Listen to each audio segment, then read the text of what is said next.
ये बड़ा ही दुखद विषय है कि रामचरितमानस पर एक विवाद हो रहा है। सीधा और स्पष्ट शब्दों से कहा जाए तो प्रत्येक वह ग्रंथ उन काली शक्तियों के लिए समस्या है जो सनातनता का प्रचार प्रसार करने में महत्वपूर्ण भूमिका निभाती है, चाहे वो वेद हो, चाहे मनुस्मृति हो, चाहे रामचरितमानस हो। जब एक मनुस्मृति को जलाया गया, किसी ने कुछ भी नहीं कहा, किसी ने कुछ भी नहीं कहा। वह ग्रंथ उन लोगों की दृष्टि में आया जो सनातन के द्रोही है, इसलिए उसके ऊपर विवाद खड़ा किया गया। यह एक व्यवस्था है।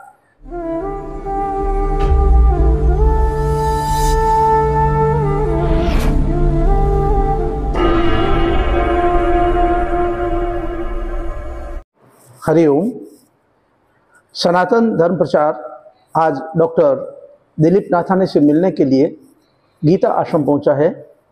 डॉक्टर दिलीप नाथानी, सिंध के विस्थापित परिवार में आपका जन्म हुआ और आपने धर्मशास्त्र विषय पर डी.लिट की उपाधि प्राप्त की। इन दिनों रामचरितमानस के बारे में कुछ विवाद सा उठ खड़ा हुआ है। इस पर हम डॉक्टर साहब के विचार जानने के लिए आपसे ये चाहेंगे कि आप इस पर आप क्या विचार रखते हैं। स्वागतम अत्र भवतां सर्वेषां अस्मिन् गीता आश्रमे परिश्रमे यत्र वयं मिलित्वा सनातन धर्म संबंधी किंचित चर्चा करिष्यामः।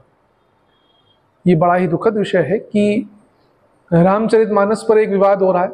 सीधा और स्पष्ट शब्दों से कहा जाए तो प्रत्येक वह ग्रंथ उन काली शक्तियों के लिए समस्या है जो सनातनता का प्रचार प्रसार करने में महत्वपूर्ण भूमिका निभाती है, चाहे वो वेद हो, चाहे मनुस्मृति हो, चाहे रामचरितमानस हो। तो पहले एक समय था जब एक मनुस्मृति को जलाया गया, किसी ने कुछ भी नहीं कहा, क्योंकि उस समय मनुस्मृति समाज को एक गठबंधन प्रदान कर रही थी।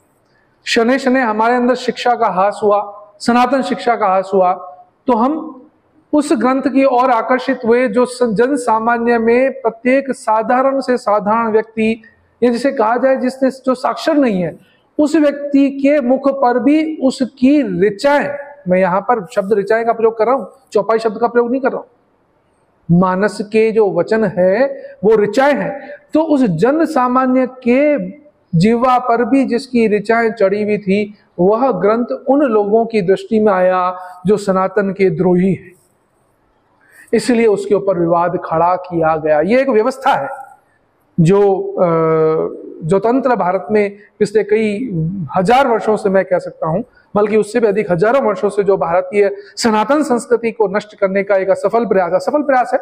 क्योंकि जब जब प्रयास हुआ तब तब गर्दनें कटने के बाद भी लोगों ने युद्ध किया, महिलाओं ने जो हजारों की संख्या में अग्नि में प्रवेश किया, अग्नि में अपनी घृत स्वरूप आहुति दी, तो सनातन तो कभी समाप्त हो ही नहीं सकता। लेकिन सनातन द्रोहियों के मन मस्तिष्क में जो भरा हुआ है, उनका प्रयास सुचारू देवासुर संग्राम है। हम देवताओं की तरफ से है, इसलिए हम रामचरितमानस के पक्षधर हैं, और जो असुरों की तरफ से वो रामचरितमानस को जलाने वाले हैं या विरोधी हैं। डॉक्टर साहब, मैं ये कह रहा था कि ये जो रामचरितमानस जो है, इसमें क्या वही शिक्षा है जो कि वेदों में है? जी बिल्कुल सही कहा आपने। रामचरितमानस के परिप्रेक्ष्य में एक सबसे प्रामाणिक जो उदाहरण हमको मिलता है, जो श्रुति परंपरा से, श्रुति परंपरा का मतलब केवल वेद नहीं है, श्रुति परंपरा का मतलब है संत परंपराओं में विभिन्न प्रकार के जो आचार्य, रामानंदाचार्य आदि कई आचार्य परंपरा में जो है। तो सूरदास जी से कुछ विद्वानों ने परामर्श किया कि देव सबसे अच्छा काव्य किसका है, तो सूरदास जी ने कहा सबसे अच्छा काव्य मेरा है। तो प्रतिप्रश्न हुआ कि प्रभु, हमने तो सुना है तुलसीदास जी का काव्य सबसे अच्छा कहा जाता है। तो उन्होंने कहा तुलसीदास जी काव्य नहीं करते, उन्होंने तो वेद की ऋचाएं लिखी है भाई। कवि की बात जब आती है, काव्य की बात आ जाती है, तब मेरा काव्य सबसे अच्छा है। लेकिन जब तुलसीदास की बात आती है तो उन्होंने वेद की ऋचाएं लिखी है। इसलिए हिंदी जगत में सूर तुलसी शशि उड़हन केशवदास अन्य कवि खद्योत्सम जहतं करत प्रकाश। तुलसीदास जी ने और सूरदास जी ने जो अंतर है मुख्य, सूरदास जी ने भक्ति मार्ग का आश्रय लेकर के भगवान के चरणों में भक्ति निवेदित की है। तुलसीदास जी ने परम ब्रह्म जो स्वयं समय समय पर अवतार लेते हैं, जैसा कि भगवान ने कृष्ण ने गीता में कहा कि जब जब परित्राणाय साधूनाम विनाशाय च दुष्कृताम धर्म संस्थापनार्थाय संभवामि युगे युगे। युगे युगे। तो वो युगे युगे जो जन्म लेने वाले परब्रह्म स्वरूप हैं, उनके परब्रह्म स्वरूप को रामचरितमानस से प्रकट किया। वाल्मीकि ने उनके भगवत स्वरूप का वर्णन नहीं किया, क्योंकि वाल्मीकि की जब चर्चा नारद जी से हुई तो नारद जी ने कहा भी किसी ऐसे व्यक्ति का चरित्र लिखो जो महान हो, जिसका कोई समतुल्य नहीं हो। तब वाल्मीकि जी ने जो है कि नारद जी से परामर्श में भगवान राम के चरित्र का वर्णन किया।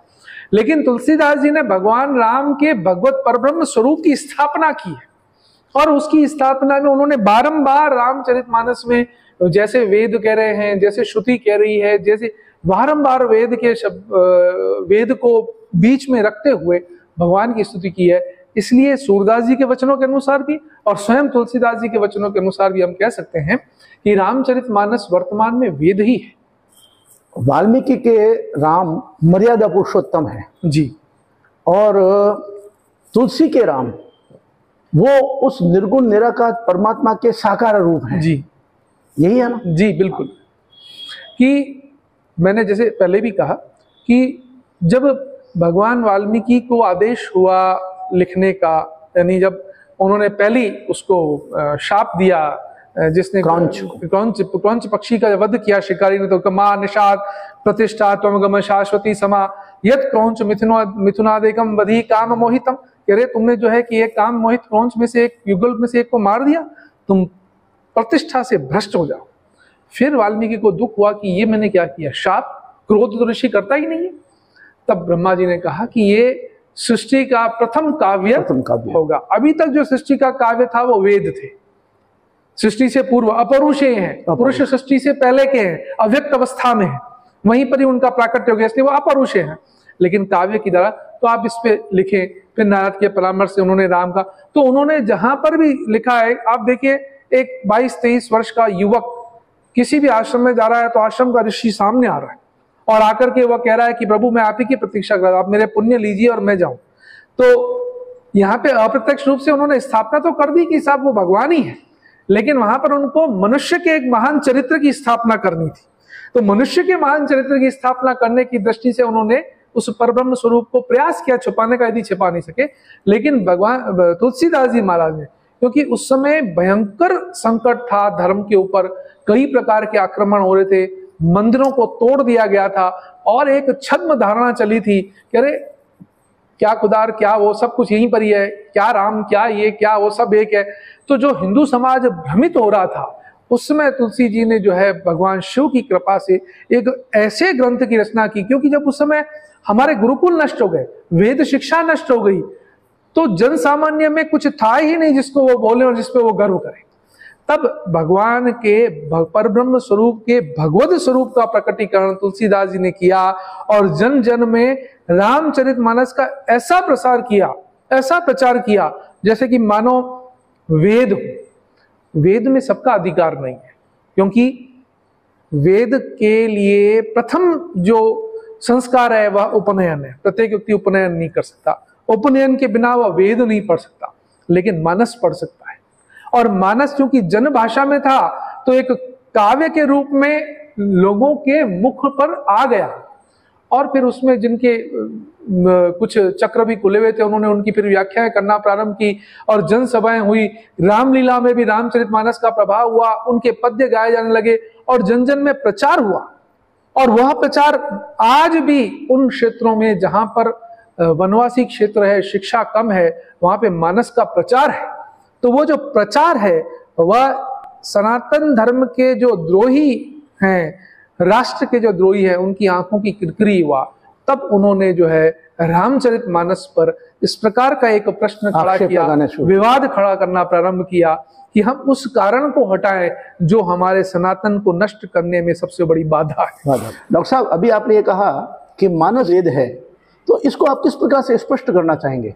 देखिए, मानस वेद इसलिए है कि मानस वेद, जैसे किस समय वेद के मंत्र सबके जन समुदाय के जीवा पर विराजमान थे, तथैव आज मानस विराजमान है। और जो लोग एक दुष्ट भावना के साथ, जिन्होंने न तो वेद पढ़ा न जिन्होंने मानस पढ़ा, वो जब इसके ऊपर आक्षेप करते हैं तो बड़ा मतलब छिछोरापन, जिसको एक गलत शब्द का है, छिछोरापन सा लगता है उनको कि उनको क्या पता।